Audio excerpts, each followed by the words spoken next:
I'm just doing me, doing me, doing me. I'm just doing me, doing me, doing me. Just doing me. Riding around my city, got a trunk full of that beat.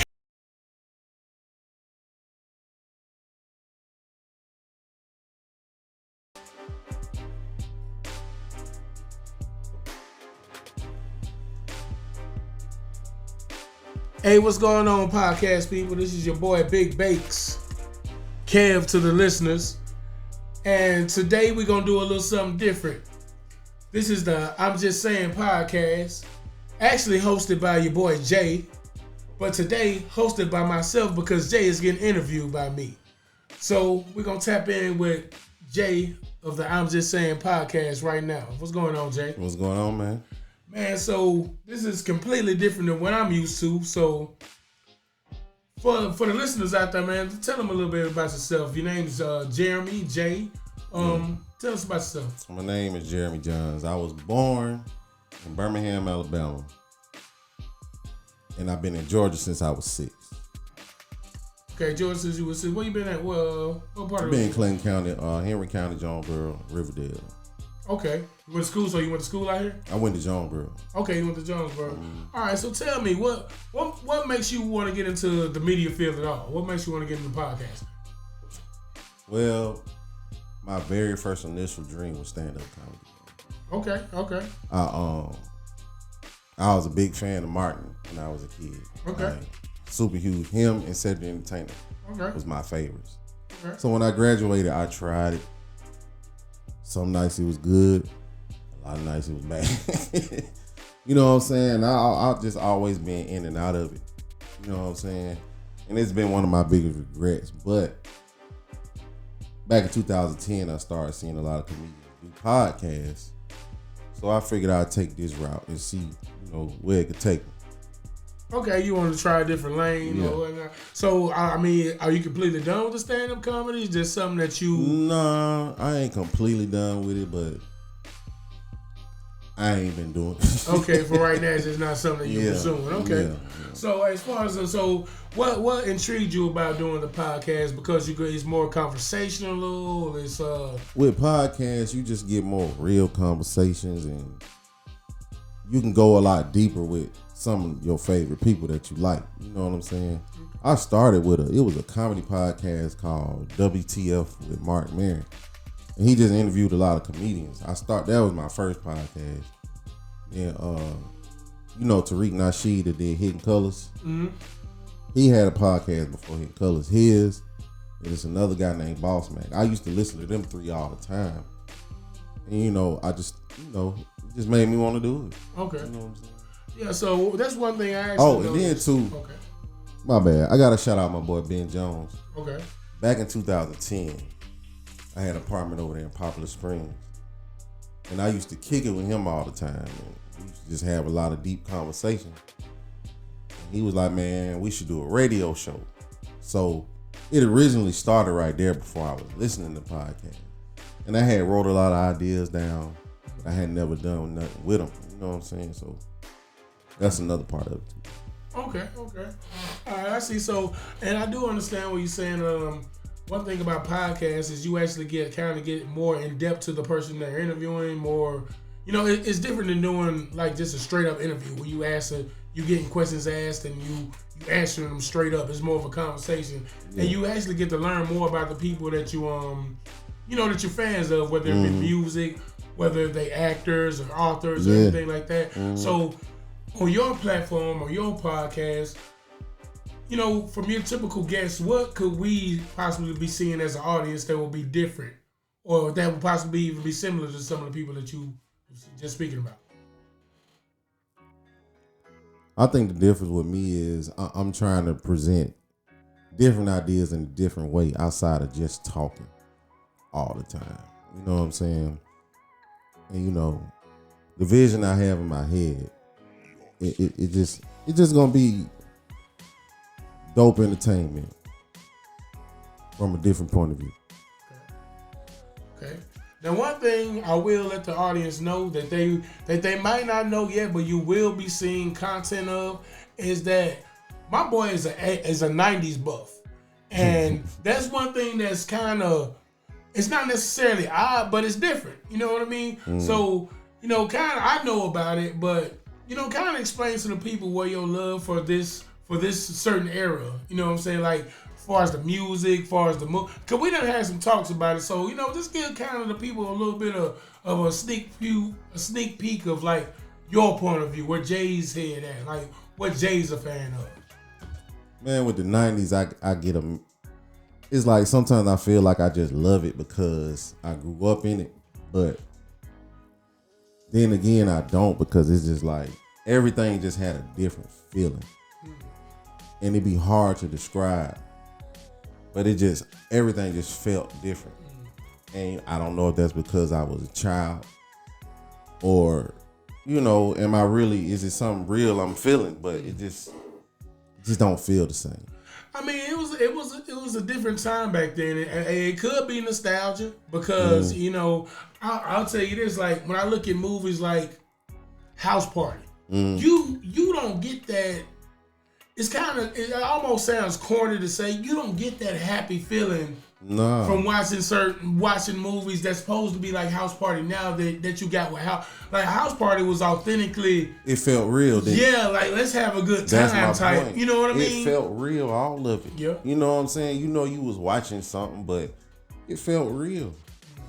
You know what I'm saying? Kid and Play felt like there were some real people, and I guess that's the feeling I'm talking about. I don't, maybe, but just different, man. Like. Now I get what you're saying. Like when you come from the era, kind of where me and Jay, cause we about the same age. You know what I mean? I ain't gonna put that out there, but when you come from the era that the things that are hot now, 20 years ago were not considered hot. You know what I'm saying? 15 years ago were not considered hot. So it was kind of like we have, things change with time, and I like to sound like some old fogies, but I do understand completely what he's saying. Is like. Things was different, man. You know what I'm saying? Like colors, styles. You know what I mean? Yeah. And then sometimes when you have your artistic puberty. Yeah. I'm gonna say that. That's kind of like that's about the safest way to say it. Your artistic puberty, and I classify that as like when you first start recognizing shit is good. Yeah. You know what I'm saying? Like at a certain age, you just listening to whoever's around you listening to. But then it's like when you hit your artistic puberty, you like, oh, I like this. Yeah. You know what I'm saying? Right. Oh, I like this type of, you know what I'm saying? So that's probably around the time you hit your artistic puberty when you was like, you know what I'm saying? Oh, man, I like this kind of music. You know what I'm saying? I like, you know what I mean? So, yeah. So that's kind of one facet that I want the kind of listeners to kind of know about you is like, you're not just a one lane shot jock. You know what I mean? Yeah. Nah. But yeah, man, I really do love the 90s, man. But Action, drama, sex. Hottest web series in Atlanta. 12 web series.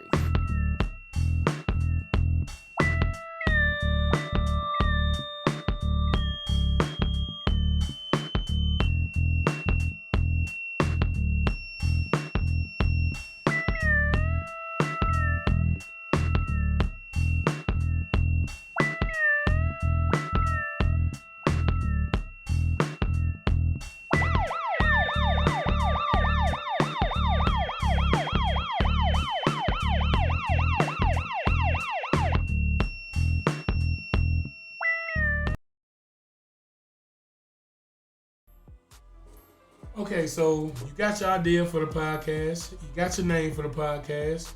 All right, you done tapped in with Big Picture Media. You know what I mean? So we already know we about to start dropping these episodes. You about to start dropping these digital episodes. We finna get to the point eventually where we finna have you on all platforms. So I want you to explain to the people, like, as you go about this process, what are you looking for as far as listeners? What are you looking for as far as supporters? What are you looking for as people needing to tap in with you? What are you looking for? I'm really just looking to entertain my community and black people, man.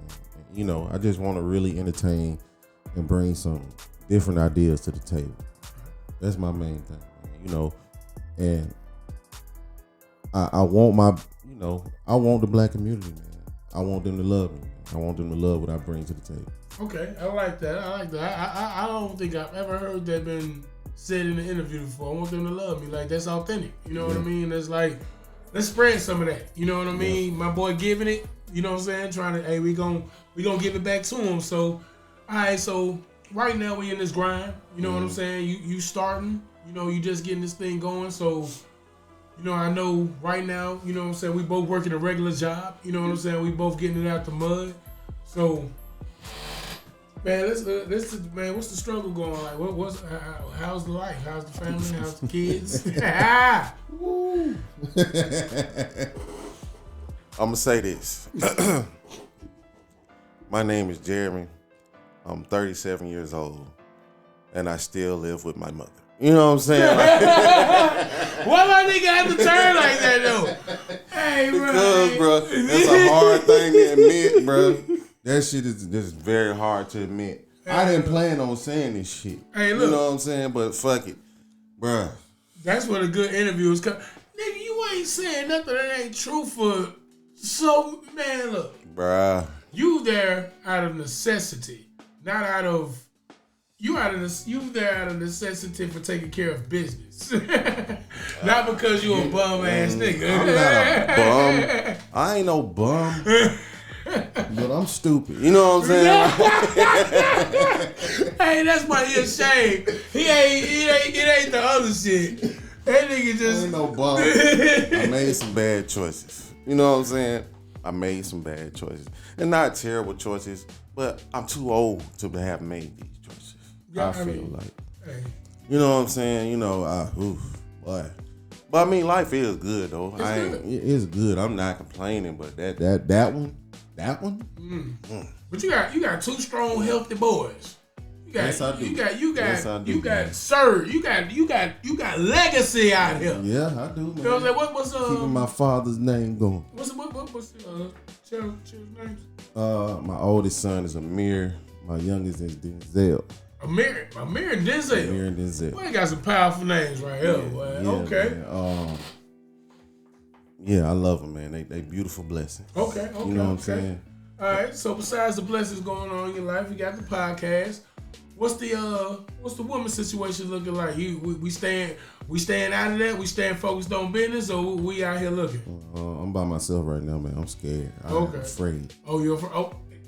They hear that, ladies? Stay away, the man. Hey, look. No, I ain't afraid. Handle with care. Nah, I ain't afraid. I just, I'm trying to get out of my mama's house. Man, don't say it. Hey, look. Hey, man. Yeah, man. That's real shit, though, man. I just really, I don't even want to introduce nobody to that. You know what I'm saying? You know what I'm saying? That just. Hey, nigga, you ain't. If you like me that much, cool. Hey. But I don't know. You gonna be here for the long haul for me to come up. Hey, You know what I'm saying? I'm praying. But you ain't, man, you ain't like you went down, man. Like I said, you doing what you, man, look. No, I mean, Everybody do real that's shit. just one of them things that just fuck with Everybody me. do Like, real it shit. really does. Hey, And my mom ain't even mean about it. She, man, bro, I don't know where I be. You know what I'm saying? Bro, you. So, You. it's not bad, but it ain't that good. You know what I'm saying?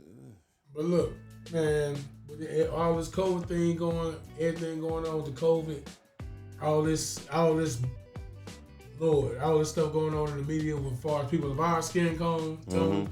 But to be above ground, we've all blessed. Yeah. So, Yeah, and right. I know also besides, the fact that you a 90s buff, I know that you actually be in tune with current events. You know what I'm saying? I actually know you actually be in tune with what's going on.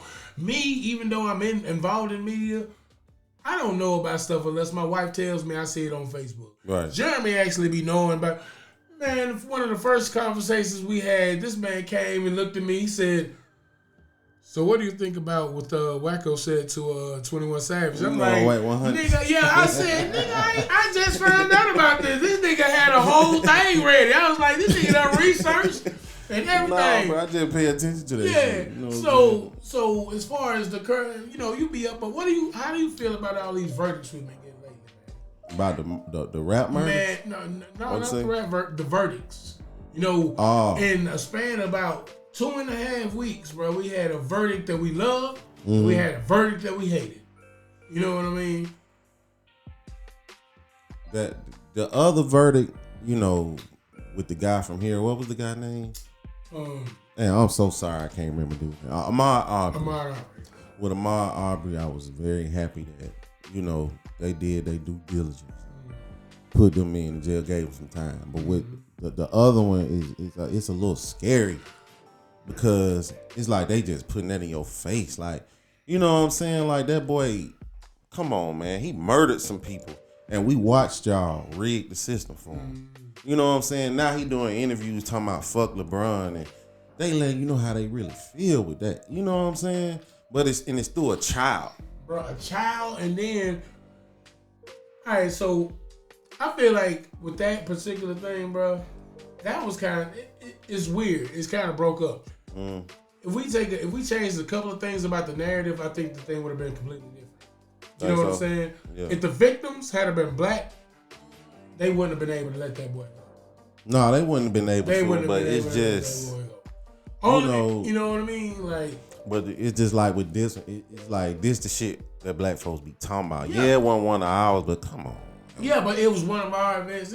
Yeah, you know what I'm saying? You know what I'm saying? It's like, if it would, and it had, the narrative been different, had the boy been black out there defending, it would have been completely different. He wouldn't have lived. You know what I'm saying? So it's like, yeah, you changed a couple of things, bro. Like, yeah, that wasn't even with those, you know, the whole situation, bro. It's like, like I say, in completely different sides of the country. I mean, you know, ends of the country, ends of the spectrum, but it kind of shows, you know, just the diversity of our country.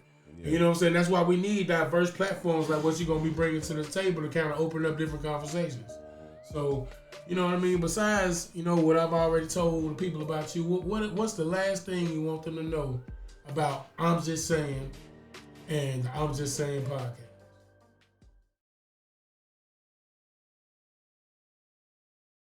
Henny sipping blunt, blowing, need to pluck the ashes. I've been going 7 days and get to take a nap yet. No time to complain when you're pursuing your passion. Early on was bummy, now I'm in the latest fashion. Nothing over money, just more money. Keep What's up, man? It's Jeremy, and you are now tuning in to Lunch Break. I got a very special guest today, my boy Young Zoe. What's going on, Zoe? What's going on, man? Everything good with you? Yeah, everything good, man. Yeah. So, man, tell people a little bit about where you from. You know what I'm saying? Yeah. Just give them a little short background. All right. Well, for one, like he said, I go by the name of Young Zoe, rap artist, straight out of the south side of Atlanta. But yeah, that's where I'm from, the south side. That's Union City, College Park, Clayco, all that good stuff. Okay. What type of work you do? What type of work I do? Like, you talking about 9 to 5? Yeah, I just bust a little 9 to 5 in a little warehouse, driving a forklift. Nothing too special, nothing major, just pay the bills, you feel me? Better than selling, you know, I'm more legit than selling dope. Yeah. Stuff, you feel me? So what you would rather be doing? What I'd rather be doing? Shit, I'd rather be on a beach with two baddies. I was just playing. I'd rather be doing what I do best, music. Okay. You know what I'm saying? Up in the studio, you feel me? So how long you been rapping? Man, I've been rapping since I was probably like 9. I was 9 when I wrote my first rap. Oh, for real? It was lame as hell, but it was my first. Like I was watching Eminem and Dr. Dre on some award show performing. I just picked it up. You remember it? You don't remember the rap? Nah, I remember it. Shit was corny. Said something about Santa Claus and ho ho ho. Oh shit! Like yeah, some weird ass shit. But then, but as I got older, I started listening to like. You remember Drop 3? When Wayne dropped Drop 3, I think I was like 15, 16 at the time. Then I started like really writing bars. Okay. You know what I'm saying? Like punchlines and stuff like that, you feel me? Yeah. And then around 22, that's when I really started writing songs. Okay. Like not just punchlines, but like songs and shit, you feel me? You got any projects out there? I got a little single out there, you know what I'm saying? It's been out there since like 2020, I think. 2020? Yeah, it's called Faded. Saying. What's more of your influences as far as music? Man, I grew up first it was Cash Money. You know what I'm saying? But that's when I didn't really understand like music. But I just liked Cash Money. And then like Bone Thugs and Harmony, I was on them for like Yeah, for a minute. You know, that was the first group I fell in love with. Oh yeah, yeah, for real. Yeah, man. And then after that, Lil Wayne. Oh, okay. Yeah, Lil Wayne. As far as me really doing music, like really knowing what I'm writing and all that shit, or freestyling or whatever, it was Lil Wayne. Though. Oh, okay. Yeah, that was the biggest influence. Yeah. So, you working on anything right now? Like, what you got coming next? Man, I got a whole rollout. You know what I'm saying? That's gonna really take up the whole year. Okay. It's a whole rollout. You know what I'm saying? All right. Well, tell the people they can find you, man. Man, you can find me on Instagram. You can find me on Twitter and YouTube. It's just Young Zoe. That's YNGZOEL. And that's all I got right now as far as social media. And shit. Okay. You can find me. Like I said, Young Zoe, YNGZOEL. You want to bust a freestyle? Man, we could do something now. You know what I mean? All right, man, spit something. All right, let's check this out. Here we go. Young Zoe baby, Southside native. She heard my lingo, and then she got naked. Came from the bottom, thank God that I made it. Gas in the drink, I let it get faded. Never ungrateful, I feel I'm the greatest. Play with these hoes and I'm chasing the paper. Hennessy drinking, I don't need to chase. Smoking exotic, I'm blowing the flavor. Got it myself, I don't owe you a favor. Versace cologne, but money my fragrance. Pick up the lid, she say I'm her favorite. Big dog stat, I'm too real to be faking. You look like a bitch and secure while you hating. Her pussy amazed, her head is amazing. Keep the protection, it's never on safety. Fucked on the raw just to feel the sensation. My swagger so mean that it ain't nice. I'm swerving the ride like I can't drive. I got her so wet like she can't drive. Shit. You know what I mean? Some little shit like that. That was hard, you man. know? That was hard. Hey, man, I appreciate you for coming on my show. Oh, nah, man. It's all love, bro. Anytime you got something, holler at me, all man. the time. We gonna promote you. We gonna try to push you, man. Just the money, keep it stacking. I fuck up, but can't love a pussy, a distraction. Done felt all of this pain, trying to feel the satisfaction. Lavish life on lustin', man, I got expensive habits. Coming up ain't had shit, I feel I gotta have it. Money, cars, and clothes, and I gotta have a bad bitch. Wasn't happy being broke, I might as well be mad. Committed to my hustle like a motherfucking marriage. Weigh the world on my shoulders, but I gotta carry it. On my waist, man, you know I gotta carry it. None of life is guaranteed, go hard until I'm buried. I'm getting faded, I'm getting faded,